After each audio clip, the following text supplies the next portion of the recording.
In this fantasy world, on these vast seas, there exist pirates and there exists a government. Sengoku, I want to talk about him today. He's one of them beings that he's strong and he's been around for a while. Like, there's different ranks in the Navy, right? The government. Similar to how this world bounties given to different pirates by the government, you can kind of tell how strong a character is by their combat ability and such based on their bounty. You can kind of get an idea of how strong a character is by their rank in the military as well, calling them the highest ranked fighters in the Marines. They call them admirals. There's 3 of them. Tell me why there's actually one being above the admirals when it comes to authority, a being that has to be at least admiral level, is the being known as the fleet admiral. For confusion purposes, I put him in the same chart with these other admirals. He should be around their same power level of the other admirals, or one could even argue even better, because he was in the generation with Garp. You already know he's like a ridiculously strong admiral tier. It should be noted that he's technically not fleet admiral no more, but the fact that he had that rank before resigning gives you an idea of his power level still, or one could say his fighting capability, so he's still strong. So don't be surprised if you hear me mention the fact he's a fleet admiral a lot in this video. So yeah, even though he's not no more, but you know what I mean when I say it in the video. Like, he was there from the very beginning. You see him right here. He's one of those characters that's strong for a multitude of reasons, but like most characters that are top tier, this show is not named Sengoku, so obviously a lot of his progress doesn't happen on screen, but off screen, he does go through his own set of adventures. It's stronger as time goes by, we could assume, by the way he looks or changes different arcs or different points in the storyline or timeline. You see his hair suddenly change from black to gray. We didn't really get much screen time of him young, but there's implications of Sengoku being stronger while younger, because he's from like the same age as Whitebeard and them, the old heads.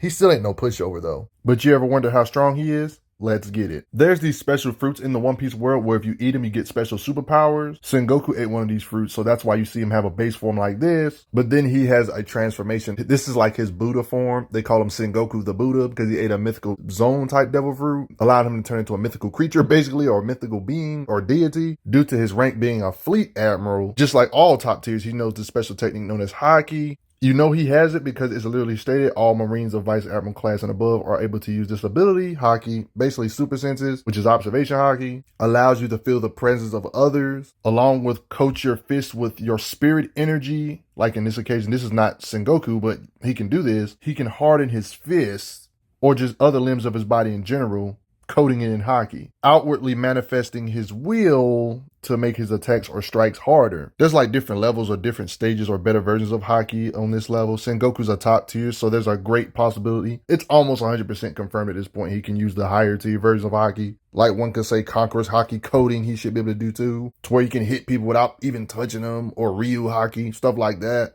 I mean, it's technically a power everybody technically has, but not everybody is trained to be able to use this inward spirit, will, energy that they can manifest outwardly onto their limbs and stuff of that such. There's beings that literally turn into actual elemental type stuff, so you kind of need this technique to be able to hit the top tiers, to even be able to hit them solidly. Because we got beings out here made of actual light out here. How the heck are you supposed to hit them? It's occasions like this that kind of prove he does have haki to be able to harm Luffy, a being made of rubber with his blunt punches in his golden state. Like, you can literally see blood. It's extremely hard to injure a being like this. This implies haki, or it could be just his strength too, on top of it, or both. Sengoku more than likely has all 3 types of haki: observation, ornament, and conquerors. When it comes to his fighting speed, one could say this could be because of his super senses, observation haki. You see him dodging cannonballs, for example, here in his base state. I mean, it's no surprise he's a top tier based on these little Vivre handbook data books for One Piece. They technically confirm, this is apparently just a translation of the original Blue Japanese. This kind of makes sense for him being a top tier. He can use Conqueror's haki. This is crucial. Like, there's people's own translations of this Vivre card to really pretty much confirm it. They confirm it here that he has Conqueror's haki via their translation. I found this picture on Google, but then I just wanted to make sure, and I did my own translation myself and looked at the translation myself. I mean, they kind of dubbed it different with Google Lens or whatever. When they translated languages on Google Lens, they said he has armored color, intermediate color, and overlord color. So I'm assuming they're talking about Conqueror's haki and all that stuff. So it does seem like this Vivre card stuff does confirm he has Conqueror's haki coding at least. He's one of those characters that don't have that many showings, but let's get into it. I think we can all agree when it comes to how hard he can hit or just strength in general, whatever he can do in his base state. A fair assumption would be that his Buddha state can do better. Not to mention we've seen him get bigger in this form, and it seems to be able to produce concussive blunt force, like a force push or something, like some shock waves. He doesn't need his Buddha form to be physically a beast. His base form would suffice against most characters. Just from the simple fact, you know, Vice Admiral Garp's considered one of the most strongest Marines ever in history. This from the fact he's able to restrain Garp. Garp is super mad. Garp even said, you better hold me back like that or otherwise he's going to kill another admiral. So he was literally restraining a being that had the power to kill another admiral level being. This is crucial considering that this is his base form. So it already let you know off the gate he's a physical beast without even really needing many showings, having the strength to do this to Garp. So we starting off this with a bang basically because Garp can freaking lift hundreds or even thousands of tons like a cannonball this freaking large, bigger than ships. And Sengoku's able to hold him down to the ground with one arm in his base state because, well, he's a fleet admiral for a reason. That's raw strength.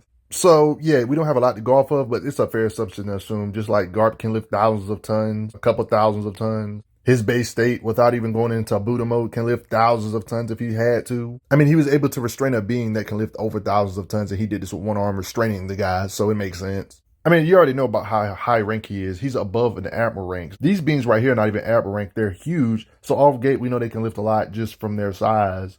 And we know Sengoku's stronger than all these beings despite them being giants, even though they probably have to lift their own weight on the daily just to be able to walk around over hundreds of tons. And we know Sengoku's above them. Not to mention, we know Sengoku is hilariously above characters like this, who we know he's way stronger than, even though he's big like this. Characters at the Luffy, of course, can one-shot these type of giants. Keep in mind, Luffy at this time period is still nowhere near being like Sengoku's level. He hasn't learned Ryu. He hasn't fought no emperors. Despite all this big giant right here, right, can lift way more than 1,000 tons because this being was using 1,000-ton type technique, even 10,000-ton techniques. And this being, who's nowhere near Luffy or Sengoku in strength, was still strong enough to push through, even though this took everything he had, even though this was 10,000 tons, he still was able to overpower this being with one arm, one could say. So whatever he can do when it comes to strength, Sengoku can do better, so this kind of makes Sengoku look even more impressive.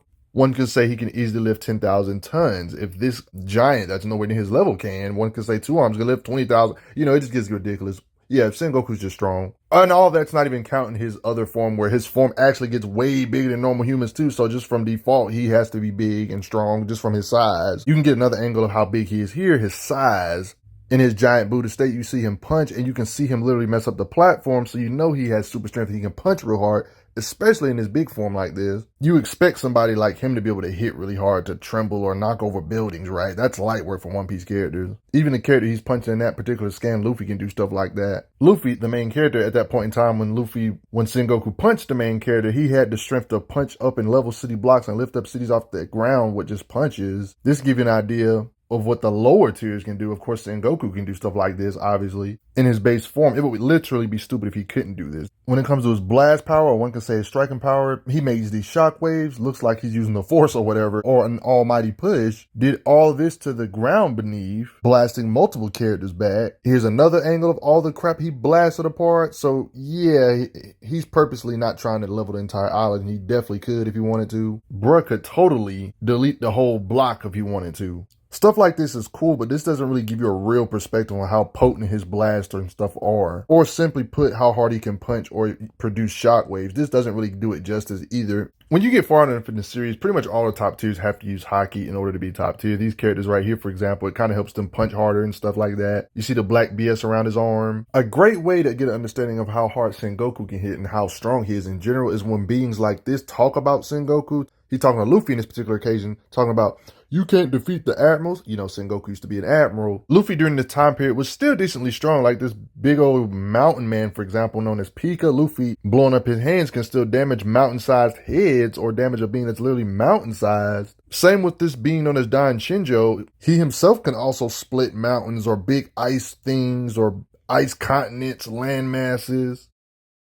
Even when his body or strength was nerfed, mountain-sized beings like Pika, this being's literally mountain-sized. A being that can literally fold big chunks of the town, multiple buildings with ease, punching it. We seen this dude, Dan Shinjo, a being that's pretty much talking junk about Luffy, saying he ain't ready for the admirals. We see beings like this are still able to crumble up mountain-sized hands or mountain men's arms, basically. Like, there's obviously different sizes of mountains and stuff, but yeah, mountain shattering is really nothing for even the lower tiers, and he's really talking high and mighty about admirals, implying that admirals are way more impressive. The being that's pretty much talking down on Luffy, saying admirals are too much for him, can still level mountains, letting you know that mountain shattering ain't nothing, really. In this verse, it's really not. These beings can produce nuclear bomb type hits. Sengoku can do this too, a mixture of his strength with a Haki, punches, shockwaves. all the 9 yards. I mean, it makes sense. Sengoku's always in stuff with Garp, like implying they must be similar or comparable. Not to mention they're the same age, and not to mention Sengoku is a higher rank, even though Garp could have been the same rank if he wanted to. But,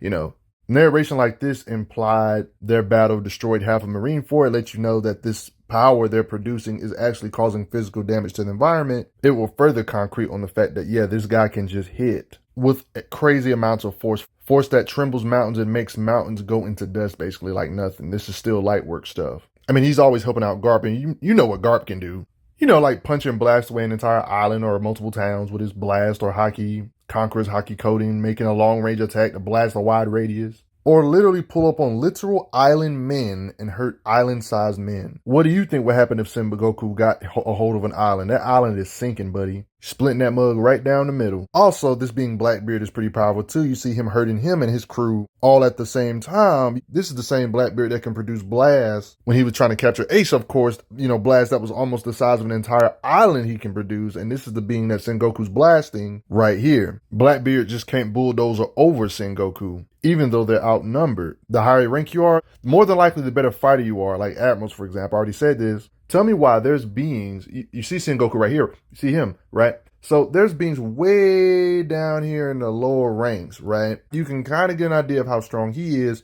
Matter of fact, this being Kobe is inspiring to be an admiral, right? Sengoku is a fleet admiral. And you can kind of get an idea of how strong Sengoku would have to be when it comes to his punching power, haki output, and everything like that, based on lower ranked people like Kobe. And this guy Kobe, along with haki and stuff like that, is strong enough to actually hurt and harm mountain-sized arms or limbs, damage a literal island man, and shatter things the size of mountains into smithereens. So by default, you know Sengoku in his base state could delete and crumble mountains. That's just a joke at this point. And we're not even going to talk about what he can do like this, but that's none of my business. It's crazy to think about, but Sengoku's greatest feat of all time might not even necessarily be an actual visual feat. It actually is a statement. A statement is actually one of Sengoku's best feats. Gold Roger, one of the strongest pirates to ever exist, he became the king of pirates, one of the strongest beings in the world, one of the few beings that can match Whitebeard, stated that a standard old marine isn't enough for him. He said, you got to at least bring Garp or Sengoku's. At least they will be fun. So Sengoku is actually one of the few Marines in the Navy that a pirate king actually considers a fun fight. This is extremely impressive considering that Gold Roger doesn't have no devil fruit and his haki is absurd to the point when he clashes with Whitebeard himself, when they both coat themselves in Conqueror's haki, yeah, their attacks are not even hitting each other. Their haki's that hard, that powerful. They can hit each other so hard that they can freaking blow away the freaking clouds. And they're implying Sengoku can hang with beings like this. This would imply, even though we haven't seen him do it, this would imply that in order to be able to hang with the top tiers, you have to pretty much have Conqueror's haki coding, the advanced versions of haki, to be able to match beings like this. There's implication that Sengoku would technically have to be able to do Conqueror's haki too, aka be able to split the sky with the heavy hitters. You can literally search Google and type in sky splitting calculation. You will see people coming up with their calculations on how much power it would need to be able to affect the clouds from that far away. I mean, it doesn't take rocket science for you to know that your attacks caused so much of an impact that it reached all the way up into the clouds and affected clouds way over here and crap. It may not look that flashy when you see it happen on panel. You realize it's just clouds. Clouds are light, but when you can affect something this far away, it's like in comic books when Hulk thunderclaps, right? And he can still hit beings out here, even though the epicenter is right here. This area right here clearly has more raw power. This is just out here, is just a collateral damage of that raw power coming outward. Think of it like that when it comes to sky splitting. It would take a ridiculous amount of force for your attack to hit all the way to the clouds and not only hit the cloud, but make them part in opposite directions. You can't really call this an outlier either, because when it comes to sky splitting, in order to pretty much be a top tier, you have to have a certain level of haki in this universe. And this is usually an indication of two top tiers fighting. It's happened multiple times over and over again of characters splitting the sky. Roger the Pirate King can do this too, like I already showed you. Can split the sky himself, and he says Sengoku would be able to hang on par with him. That's respect.